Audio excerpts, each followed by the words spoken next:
আমার মাটিতে আজ 8 বছরের কন্যা নিরাপদ না, আমার জাতির ভবিষ্যৎ কি হবে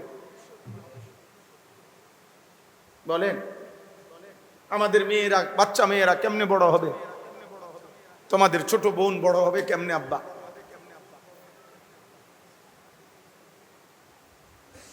বলো। তোমাদেরও তো অসংখ্য ভাই, তোমাদের ঘরেও তো ছোট বোন আছে।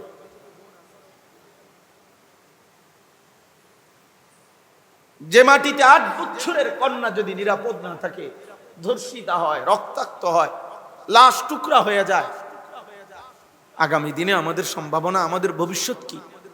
আমরা বিল্ডিং করে করবো কি, ব্রিজ করে করবো কি বলেন? বলে আপন ঘর, এক বাসা, এই বাসা আর ওই বাসা, 2 ফ্ল্যাট 2 দিকে, ওই ফ্ল্যাটের এই ফ্ল্যাটের 17 বছরের প্রতিবেশী যদি আপন কন্যার ইজ্জত লুণ্ঠন করে হত্যা করে, 8 বছরের কন্যা। এই জন্য আজ সময়ের দাবি, বেটা ছেলেরা, মুসলমানের নওজোয়ান, তোমরা দাবি করা উচিত আজকে। এটা সরকারি দল বিরোধী দলের বিষয় না, এটা বিএনপি জামাত ইসলামের বিষয় না, এটা এই মাটির 18 কোটি মানুষের দাবি হওয়া উচিত যে ধর্ষক, ব্যভিচারী, পরকীয়া আসক্ত এবং ধর্ষকের শাস্তি নগদ কার্যকর হওয়া উচিত। আমাদের এখন কার্যকর হওয়া উচিত, নাইলে আমার জাতি টিকবে না আব্বা। তোমার ঘরে তোমার বোন আছে, তোমার মেয়ে আছে, কারো নিরাপত্তা থাকবে না, জাতির নিরাপত্তা থাকবে না, সমাজের নিরাপত্তা থাকবে না। তোমরা পাগল হয়ে গেছো। তোমাকে ছেলেদের চেহারা দেখলে বোঝা যায় নারীর নেশা, মোবাইলের নেশা, ছবির নেশা তোমাকে পাগল কুকুর বানায় ফেলছে। আল্লাহ নাই, নামাজ নাই, সেজদা নাই, পাক নাই, নাফাক নাই, কিচ্ছুর খবর নাই। সারাক্ষণ কোন দুষ্ট শয়তান বেঈমানে তোমাকে বুঝাইছে যে সারাক্ষণ চুল নিয়ে ব্যস্ত থাকবা। কোন বেঈমানে বলল? পৃথিবীর কোন পাগল তোমাকে বলল যে পুরুষ? আরে পুরুষ তো হলো ওই পাহাড়ের নাম, যে পাহাড় মনের ভিতরে গলে যাবে প্রয়োজনে, কিন্তু পরিশ্রম, শক্ত মাটি ফাইরা যে ফসল উৎপাদন করবে পৃথিবীতে, মানুষের কল্যাণে, যে মানুষের জন্য কাজ করবে, দিবা নিশি ঘাম ঝরাবে, তারই তো বলে পুরুষ। পুরুষ মানুষ এত বিনোদন, পুরুষ মানুষ এত খামখেয়ালি হওয়া, এ তো পুরুষ না, এ তো অন্য জাতি হলে ভালো হইতো, এ তৃতীয় লিঙ্গ হলে ভালো হইতো। দুনিয়াও চিনলা না, আখিরাতও চিনলা না, না নামাজ পড়ো, না কোনো ভালো কোনো উপার্জনের চেষ্টা করো, কিছুই না। তাহলে এর চাইতে তো তৃতীয় লিঙ্গের মানুষ হইলে ভালো ছিল। তৃতীয় লিঙ্গের যেগুলা, ওইগুলা না সারাক্ষণ সাজে, হিজরা মানুষ যেগুলা, হিজরা, ওইগুলা না বেটা সারাক্ষণ সাজগুজ করে, ওইগুলা না সারাক্ষণ পেখম করে, ফ্যাশন করে, ডোলে লড়ে, কিরকম করে না করে। তুমি তো পুরুষ, তুমি নওজোয়ান, তুমি পৃথিবী গড়বা, তুমি এই সুন্দর সমাজ গড়বা, মানুষ তোমার কাছ থেকে নিরাপত্তা পাবে, সাহসের কথা শুনবে,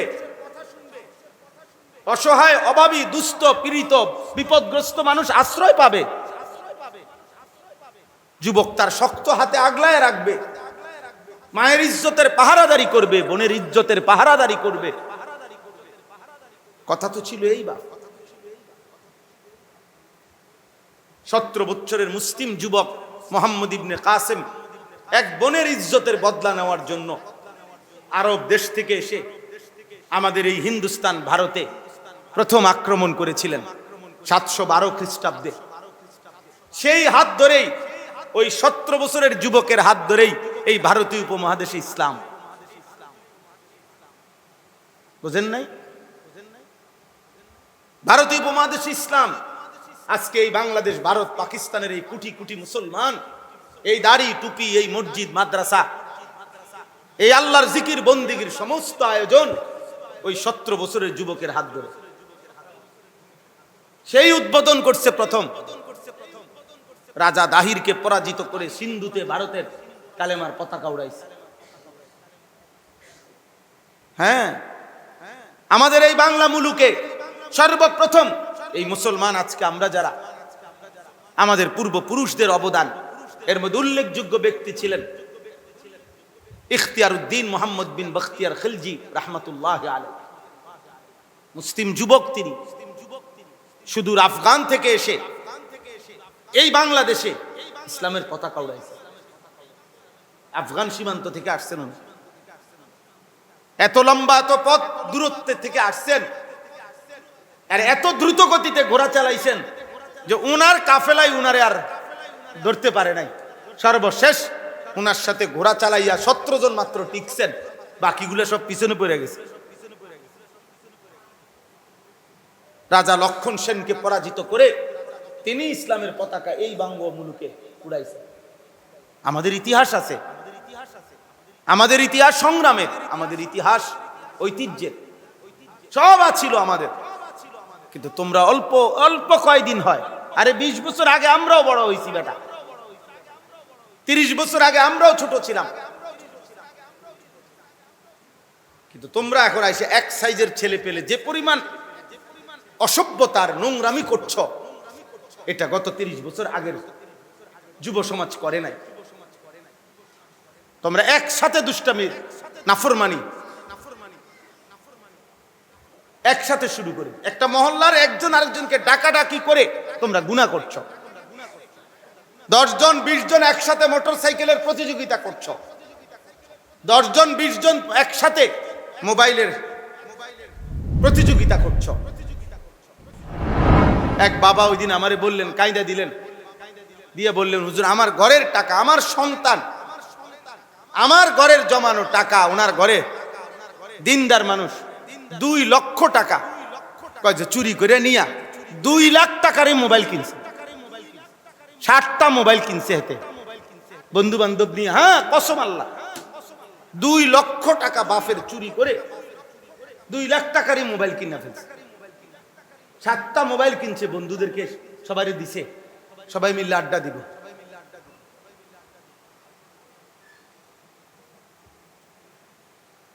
দেখতে থাকো ভাই, তোমরা দেখো 8 বছরে ঢাকা শহরে একটি রাজধানীর মধ্যে মাত্র 8 বছরের বাচ্চা মেয়ে, ওকে গলা আর শরীর আলাদা করে ফেলছে।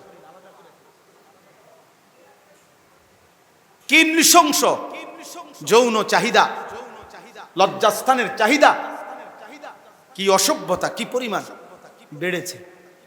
তার মানে ওই যে অব্যাহত নারী ছবি, অশ্লীলতা, রাতভর উলঙ্গ ছবি দেখা, দিবানিশি মোবাইলে পড়ে থাকা, যার কারণে যৌন চাহিদা হয়ে গেছে কুত্তার মতো, হয়ে গেছে শুকরের মতো, যার কারণে যা পাইতেছে সামনে চাচ্ছে যে সব সিরা বিড়ালাইতে। প্রিয় ভাই আমার, একজনই ফিরো, একজন ছেলে হলো ফিরো। এই সমাজে ঘুরে দাঁড়াও, এই সমাজ বদলে দেওয়ার ফিকির করো, নয়তো আগামী দিনে তোমরা টিকবা না, তোমাদের প্রজন্ম টিকবে না, তোমাদের জেনারেশন টিকবে না, তোমাদের ছোট বোন নিরাপদ থাকবে না, তোমাদের কন্যা নিরাপদ হবে না, তোমরা নিরাপদ স্ত্রী পাবে না। তোমার বয়সী, তোমরা যদি সারাক্ষণ মোবাইলে পড়ে থাকো, তোমার বয়সী মেয়েটা অথবা তোমার চাইতে ইমিডিয়েটলি ছোট যেই মেয়ে বড় হইতেছে, ও যদি মোবাইল দেখে বড় হয়, ও যদি অন্য ছেলের সাথে হারাম সম্পর্ক করে বড় হয়, আগামী দিনে 20 বছর পরে, 10 বছর পরে চরিত্রবান পবিত্র নারী তোমরা কোথায় মিলবে? বলো না ভাই? তোমাদের নিজের প্রয়োজনের সময় হালাল পবিত্র স্ত্রী মিলবে কোথায়? বুঝেন নাই হিসাবটা? আজ যদি এমন হইতো গুনাহ শুধু আমি করছি আর কেউ করছে না, এমন তো না। আমরা এই জন্য অনুরোধ করলাম, আমি এটাই বুঝাইতে চাইলাম, ইবাদত পৃথিবীর প্রত্যেকটা জাতির জন্য আল্লাহর বন্দিগি, আল্লাহর গোলামি, আল্লাহর ইবাদত আল্লাহ তাআলা নির্ধারণ করেছেন। এবং এটা সহজ বিষয়, আল্লাহকে মানা সহজ, কোরআন মানা সহজ, ইসলাম মানা সহজ। পরিবেশ পরিস্থিতির সাথে, যুগ চাহিদার সাথে ইসলাম মানানসই। কোরআনের কোনো বিধান বেমানান না। রাসূলুল্লাহ সাল্লাল্লাহু আলাইহি সাল্লামের এক বিন্দু সুন্নাত সমাজের বাস্তবতার সাথে অপ্রাসঙ্গিক নয়, অপ্রাসঙ্গিক না, যৌক্তিক, ইনসাফপূর্ণ, ভারসাম্যপূর্ণ। ইসলাম ভারসাম্যপূর্ণ। আজকের পৃথিবীর কারো কাছে ভারসাম্যপূর্ণ কোনো মতাদর্শ নাই। পুঁজিবাদ, গণতন্ত্র, সমাজতন্ত্র যা আছে সবকিছু অসম, ভারসাম্যতা নাই। নির্দিষ্ট পুঁজিপতিকে কেবল বড় লোকই বানাচ্ছে, নির্দিষ্ট ফকিরকে কেবল ফকিরই বানাইতেছে। তেলের মাথায় শুধু তেলই দিতেছে। ইতিপূর্বেও যে 100 কোটি টাকা লোন নিতে পারছে, ওমা হেতেরেই সবাই লোন দিতে আছে। আমি লোন দিতে কইতেছি না, মানে বুঝাইতে চাইলাম। অর্থাৎ এখানে নির্দিষ্ট ব্যক্তিকেই শুধু তোষামত করা হইতেছে। ভারসাম্যপূর্ণ ইসলামের যে যাকাতের বিধান, ইসলামের মধ্যে যে কুরবানির বিধান, ইসলামের মধ্যে যে দান সাদাকার বিধান, এই ভারসাম্যতা যদি থাকতো, সমাজে সহনীয় পর্যায়ে ধনী গরিব থাকতো, থাকবে, এখনো থাকবে, কিয়ামত পর্যন্ত থাকবে, কিন্তু সেটা সহনীয় পর্যায়ে ভারসাম্যপূর্ণ থাকতো। ব্যবধান এত না, একজনের 100 কোটি টাকা, আরেকজনে ভিক্ষা করে হাত পাততেছে, সে 1 লোকমা খাবার জোটে না। এই অসম ব্যবধান আজকের আধুনিক বিশ্ব, ইউরোপ, এই পুঁজিবাদ, এই বস্তুবাদ এরা করছে। আমরাও আলহামদুলিল্লাহ প্রতিনিয়ত পড়ি। গোটা পৃথিবীর শেষ আধুনিকতাটাও আমরা পড়ার চেষ্টা করি। অতএব এটা কোনোদিনও আমাদেরকে ভারসাম্য আনবে না। আমাদের দেশের না, সারা পৃথিবীর এই সংসদীয় এবং চলার পথের এই যত কিছুর আইন, সব ব্রিটিশের আইন, এগুলা ট্রেনের লাইনের মতো। ট্রেনের যে লাইন, ট্রেনের লাইন বোঝেন না, ট্রেনের যে রাস্তাটা, এটার নিয়ম কি? ট্রেনের মধ্যে যদি পৃথিবীর সবচেয়ে শ্রেষ্ঠ ড্রাইভারও বসে, চালক, যত বড় চালকে বসুক, চালাইতে হবে নির্দিষ্ট এই দুই লাইনটার উপরে। আপনি যত দক্ষই হন, আপনি ওটার ডাইন বামে নিতে পারতেন না, তাইলে ট্রেন চলবে না। এই আইন কানুনের জাতা কলে এগুলো এমন সিস্টেম, সবচেয়ে দক্ষ অভিজ্ঞ ব্যক্তিও যদি, সবচেয়ে ইনসাফপূর্ণ ব্যক্তিও যদি ওই মসনদে বসে, ক্ষমতার গদিতে বসে, চাক্কা তো লাইনটা তো হইলো ট্রেনের লাইন, সে এটার ব্যতিক্রম যাইতে পারবে না। সে ব্যতিক্রম যাবে কেন? ব্যতিক্রম একটাই, সব ভেঙে ইসলামকে কায়েম করা। যদি ব্যতিক্রম কিছু করতে হয়, সব ভেঙে দাও, আল্লাহর দ্বীন জিন্দা করো। কোরআনই একমাত্র ব্যতিক্রম, কোরআনই একমাত্র ভারসাম্যপূর্ণ। এই জন্য গোটা পৃথিবীর প্রতিপক্ষ, পৃথিবীর সমস্ত কাফের, বেঈমান, মুশরিক, মুনাফিক, মুরতাদ, নাস্তিকের প্রতিপক্ষকে ইসলাম। বলেন না কি? আর কোন ধর্ম আমেরিকার প্রতিপক্ষ না, ইউরোপের, ইসরায়েল, অন্য কারণে নিয়ে মাথা ব্যথা নাই, কারো কোনো মাথা ব্যথা নাই। মাথা ব্যথা কাকে নিয়ে? ইসলাম নিয়ে। ইসলাম নিয়ে। এই পরশুদিন ইউরোপের একটি দেশে নারীরা বিদ্রুপ করার জন্য, এই 2 দিন হয়, আপনার খোলা মঞ্চে, নাচের ওপেন মঞ্চে, ওপেন খোলামেলা, আপনার 3 জন নারী একদম বোরখা পরে, হিজাব পরে, একদম আমরা মুসলিম মহিলারা যেভাবে কালো ঢিলে ঢালা হিজাব পরে, মুখ চোখ ঢাইকা চোখ খোলা থাকে, এরকম পয়রা স্টেজে আসছে সবার সামনে। আইসা আবার এটা সবার সামনে খুলে ফেলাই দিছে কাপড়টা, মানে বোরকাটা খুলছে, আরে পুরা ওই সাদা গায়িকা নায়িকা নর্তকীর পোশাক যেটা ওইটা তার ভিতরে। এবার সবাই হাসতেছে, হাততালি দিতেছে, মানে বিদ্রুপ করছে ইসলামের বোরখা। আর জানে প্রতিপক্ষ ইসলাম। এজন্য কোনোভাবে সব বিভিন্ন নীতি বাক্য বলে, শুধু ইসলাম মানতে দিতে চায় না। তোমাদেরকে এতগুলো যুবক চেষ্টা করলে, সবাই মিলে উদ্যোগ নিলে নামাজি কেমনে বানানো যায়, নামাজি হলেই খোদার কসম সে চরিত্রবান হবে, এতে কোনো সন্দেহ নেই। আল্লাহ কোরআনে ওয়াদা দিয়েছেন, ইন্নাস সালাতা তানহা আনিল ফাহশাই ওয়াল মুনকার। আল্লাহর ওয়াদা এটা, নিশ্চয়ই নামাজ সমস্ত অশ্লীলতা এবং গুনার কাজ থেকে বিরত রাখে। তাহলে একসাথে তো আল্লাহ একটাই প্রেসক্রিপশন দিছে, এজন্য সর্বাত্মক চেষ্টা। আজকে বাপের জেহান থেকে ভুলাই দিছে। দুঃখের বিষয়, বেঈমানের সফলতা এটা। আজকে মুসলমানের বাপ তার 18 বছরের ছেলেটা নিয়া, 20 বছরের ছেলেটা নিয়া পেরেশান, তারে বিদেশ পাঠাইব কোন দিন। প্রত্যেক দিন ওই বেটার বাড়ি যায়, বিষয় চিনি খবর লয়। প্রত্যেক দিন সময় দিছে 12 দিন, 12 দিনের মধ্যে 12 লক্ষ টাকা ঋণ কইরা হোক, সুদে হোক, কিস্তিতে হোক, বিদেশের টাকা ব্যবস্থা হয়ে যায়। বাপের মাথা তো হইলো বিদেশ, টাকা, সম্পদ, মায়ের মাথা তো সম্পদ, কিন্তু ছেলেটা নামাজ পড়ে না। এই নিয়ে বাপেরও কোনো চিন্তা নাই, মারও কোনো চিন্তা নাই। সারাক্ষণ বিদেশ যাওয়ার 1 ঘন্টা আগ পর্যন্ত 24 ঘন্টা মোবাইলে নারী ছবি, নর্তকী, উলঙ্গ ছবি দেখে। চুল দেখে মা বাপ বুঝে এটা কোনো মুসলমানের চুল না। সারাদিনের বেনামাজি জিন্দিগি দেখে বুঝে এটা একটা জানোয়ারের জিন্দিগি।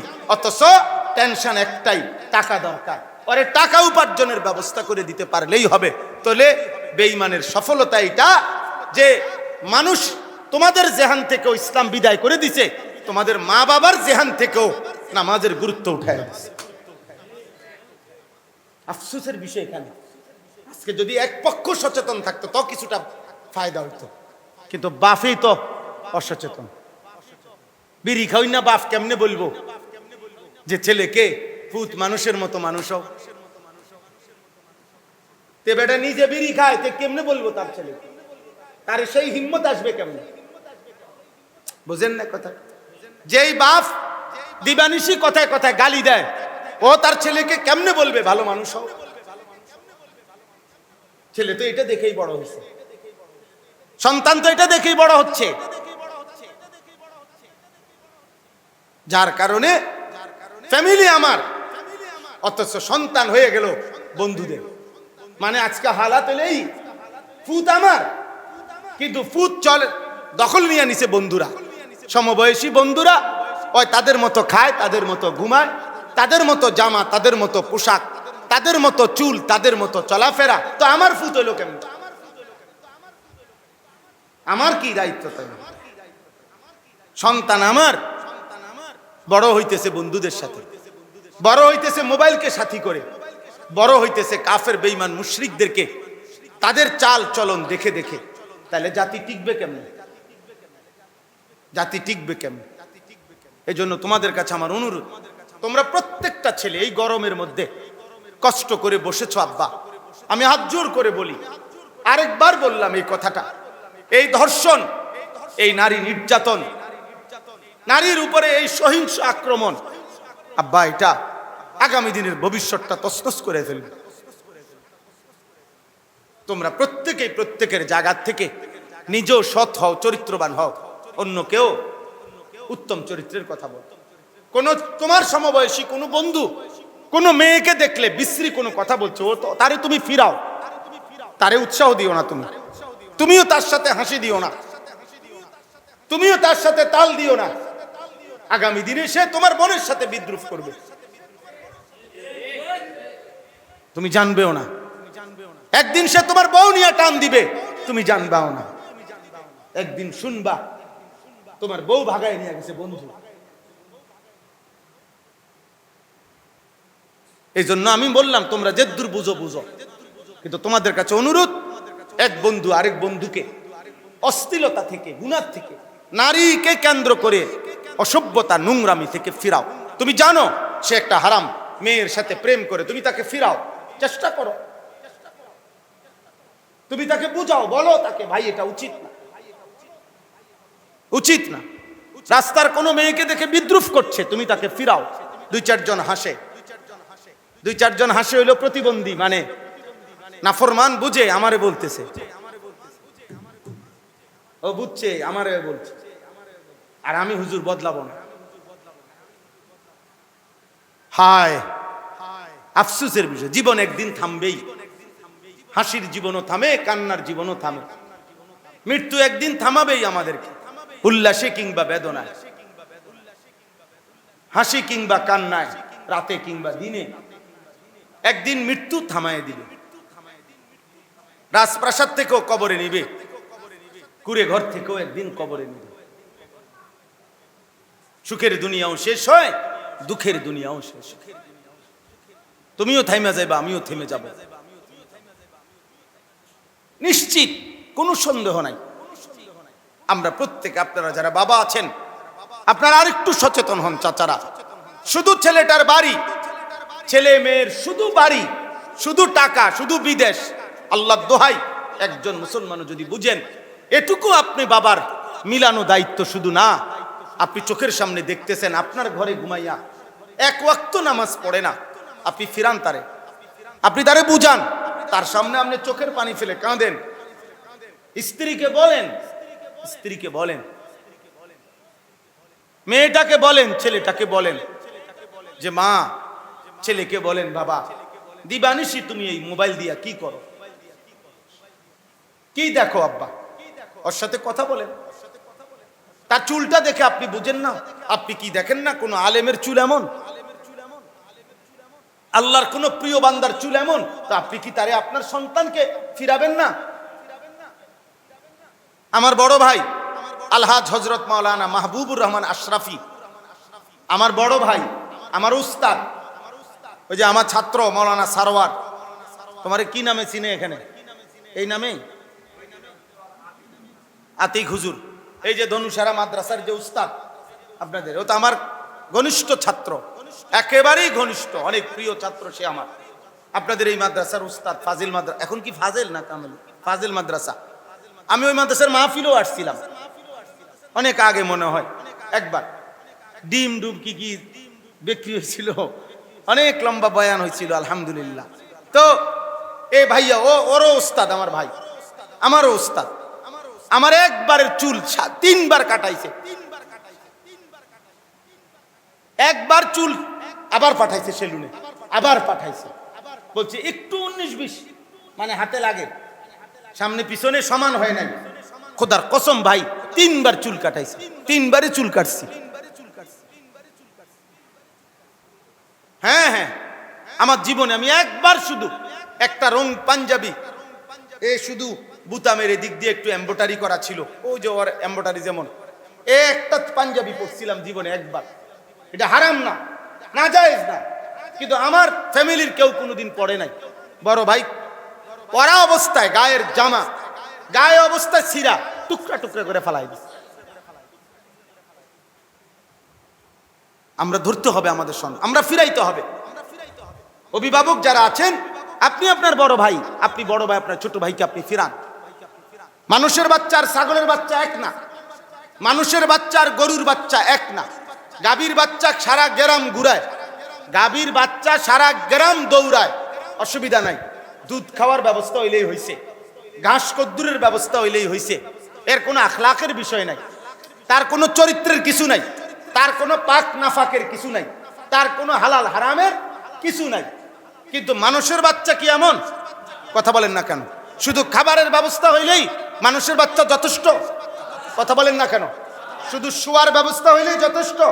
তো তার আখলাক, তার চরিত্র, তার ঈমান, তার ইসলাম, তার নামাজ, তার পাক নাফাক, তার হালাল হারাম, তাকে অভিভাবক, এজন্যই তো আল্লাহ দিছে অভিভাবক, সে শিখাবে তাকে, তাকে ধরে রাখতে হবে, তাকে ফেরাইতে হবে, তাকে বুঝাইতে হবে। এটা জরুরি আমাদের জন্য। আপনারা বুঝতে চাচ্ছেন না, সমাজের এই জন্য মুশকিল বহুত নিচে নেমে গেছি আমরা, ইবাদতবিহীন মুসলমান হয় না। এই চলেন আমি আপনাদের কাছে এই কয়েকটা আয়াতের তর্জমা বলি, তাইলে আমার কথা শেষ। এই অল্প কয়েকটা আয়াত আমি পড়ছি, এতক্ষণের এতগুলো চিল্লানো, এই সবগুলো কথার দ্বারা আমার উদ্দেশ্য হলো, এক নাম্বার হলো, ছেলেরা তোমাদেরকে বলি বাপ, এমন সুন্দর নিজের জীবন নষ্ট করো না। চরিত্রহীন অসভ্য জীবন, আল্লাহ নাই, নামাজ নাই, সেজদা নাই, পাক নাফাকের ধার ধারণা, মোবাইল, নারী, ছবি, মদ, জুয়া, অশ্লীলতা, বেহায়াপনা আব্বা করো না। ওই হাদিস শেষ করতে পারি নাই। হযরত আবু দারদা বলছেন আমাকে নবী তিনটা উপদেশ দিছে। এক নাম্বার, মরে গেলেও শিরিক করো না। দুই নাম্বার, কোনো অবস্থাতেই ফরজ নামাজ ছেড়ে দিও না। তিন নাম্বার কি? তিনটা কথা বলছে না। তিন নাম্বার হলো লা তাশরাবিল খামরা, কোনো অবস্থাতেই মদ পান করো না, নেশা করো না। ফা ইন্নাহা মিফতাহু কুল্লি শার, নবীজি বলেন কেননা মদ, নেশা পৃথিবীর সমস্ত খারাপের মূল চাবি।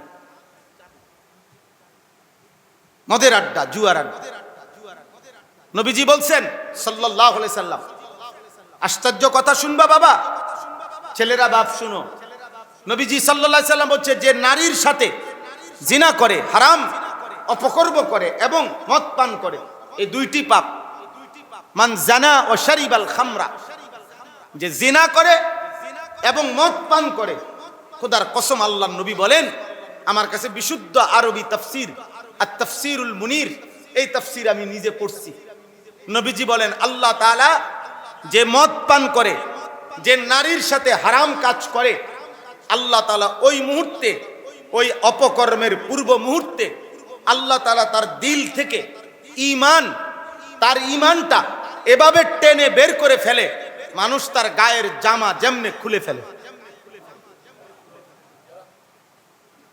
নাজা আল্লাহু মিন কলবিহিল ঈমান, আল্লাহ তার কলজা থেকে ঈমান বাইর করে ফেলে। আল্লাহ যেন বলে নারীর সাথে এখন অশ্লীল কাজ করবি, প্রেম করবি, তো আয় বান্দা, আমার ঈমানটা আমারে দিয়ে যা, যা এবার যা, তুই নারীর সাথে যেটা মন চায় কর, ছবি দেখ, নয়তো নর্তকী দেখ, নয়তো নাচ, নয়তো জিনা কর, নয়তো ব্যভিচার কর, যা বেরো, ঈমান দিয়ে দে। যখন মদ পান করে, আল্লাহর নবী বলেন আল্লাহ তার কলিজার থেকে ঈমান বের করে রেখে দেয়, যে হে নেশাখোর, ঈমান দিয়ে যা, যা যা বেঈমান, এবার যা। কি ভয়ঙ্কর কথা! এই ঈমান যদি আর ফেরত না যায়, যদি আর তওবা না জুটে, কি হবে তখন বলেন? আল্লাহ আমাদেরকে হেফাজত করেন। চলেন এবার এই তর্জমাগুলো শুনেন, তাইলে আমার কথা শেষ। 17 নম্বর পারা, 22 নম্বর সূরা, সূরায়ে হজ। আর অল্প একটু সবাই মনোযোগ দিয়ে শুনেন। আল্লাহ তাআলা বলেন অলিকুল্লি উম্মাতিন জাআলনা মানসাকান, প্রত্যেক যুগে, সর্বযুগে, সকল উম্মতের জন্য, সকল জনগোষ্ঠীর জন্য, পৃথিবীর সমস্ত মানুষের জন্য, সম্প্রদায়ের জন্য আমি আল্লাহ তাআলা মানসাক নির্ধারণ করেছি। মানসাক একটি শব্দ, তর্জমা কি বলতেছি, আগে কথাটা এমনি বুঝলেন। প্রত্যেক জাতির জন্যই রয়েছে আল্লাহর পক্ষ থেকে মানসাক। কি রয়েছে বলেন না, কি রয়েছে? এই শব্দটির তিনটা অর্থ। এক নাম্বার হজ, দুই নাম্বার কোরবানি, তিন নাম্বার ইবাদত। তিন নাম্বার কি? ইবাদত। তাহলে অর্থ হইল আল্লাহ বলেন প্রত্যেক জাতির জন্য আমি হজ্জের বিধান রেখেছি। দ্বিতীয় অর্থ, প্রত্যেক জাতির জন্য আমি কোরবানির বিধান রেখেছি। তৃতীয় অর্থ, প্রত্যেক জাতির জন্যই আমি আল্লাহ ইবাদত রেখেছি। তাহলে ইবাদত বিহীন পৃথিবীতে আমার কোনো মানুষ হয় না।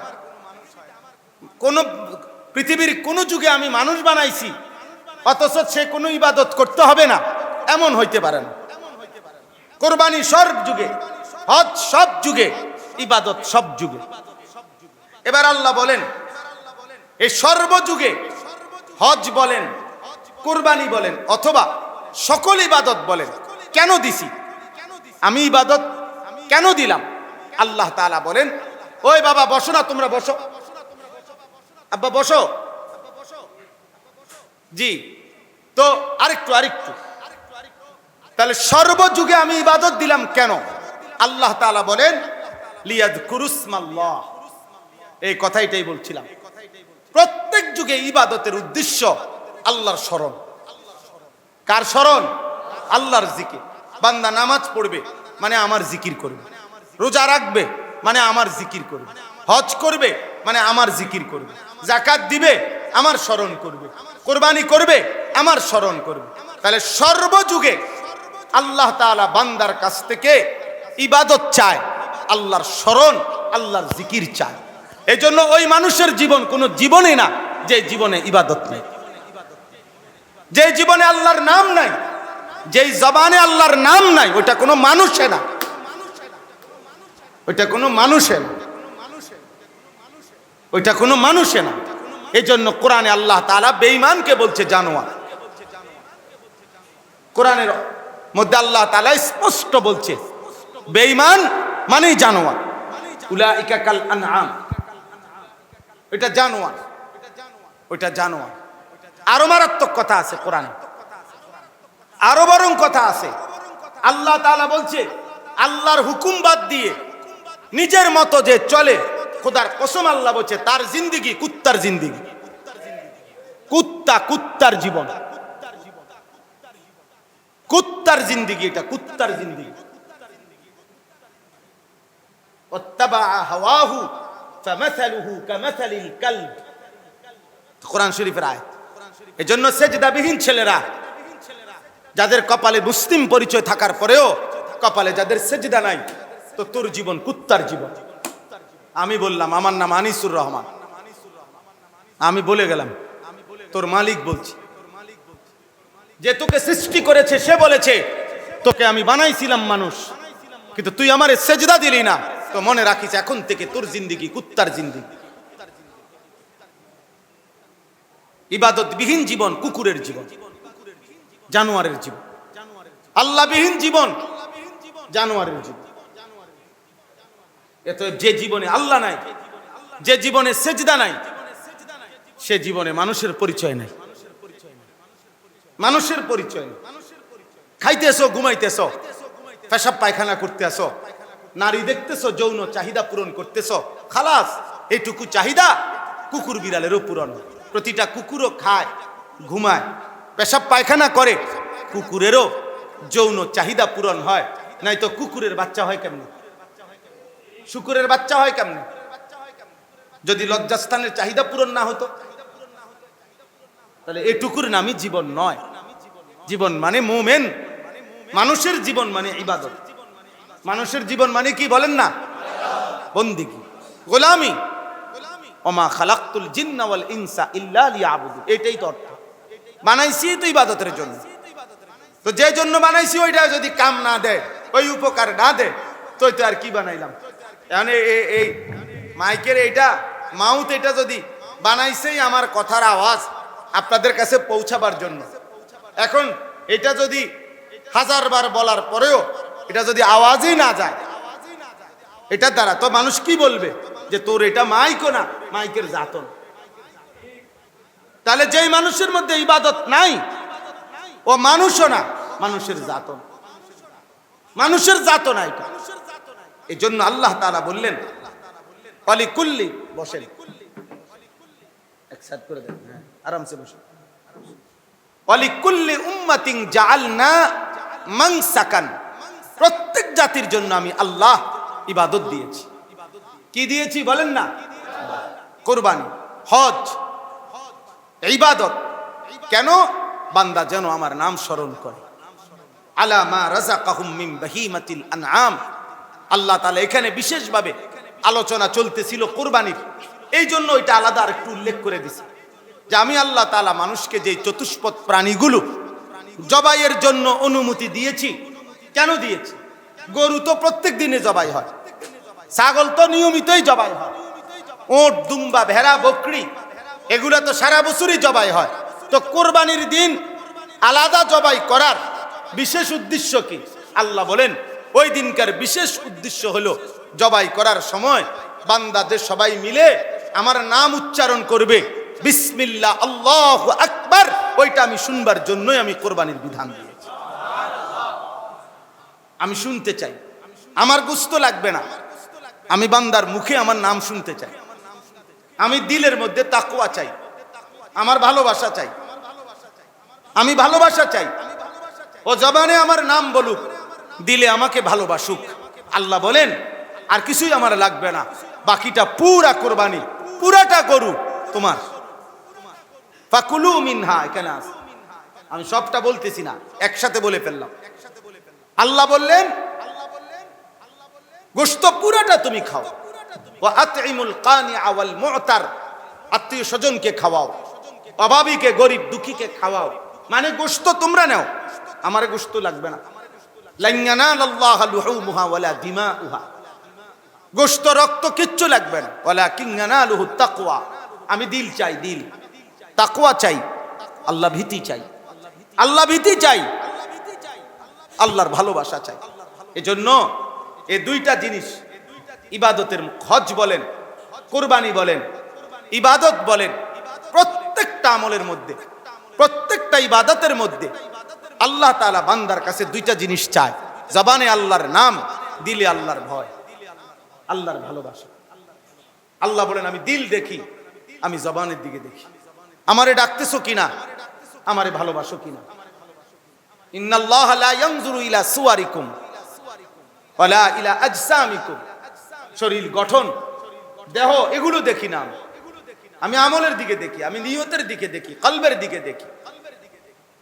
তুমি আমার নাম বলবা, তুমি আমার ইবাদত করবা।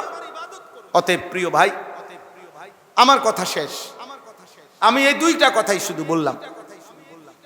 এক নাম্বার কথা হলো আল্লাহ তাআলা আমাদেরকে সৃষ্টি করেছেন ইবাদতের জন্য। প্রতিটা জাতির জন্য ইবাদত একটি কমন পরিচয়।